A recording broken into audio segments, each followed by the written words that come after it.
Čau, sveiciens no garlaicības bezgalīgās un no jautrīša.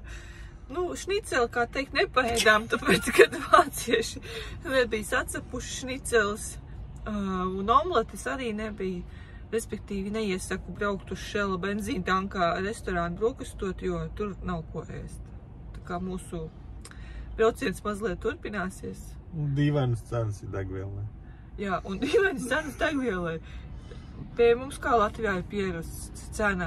Un tur, piemēram, eiro, komats, 4, 5, 8 vai... Tur būtu tonna vai kā. A te cena 209,9. Es nesapratu pa litru, pa galonu. Īstenībā bail pildīt, ko nepaprasa kā 1000 pie kases, tāpēc jābūt uzmanīgiem.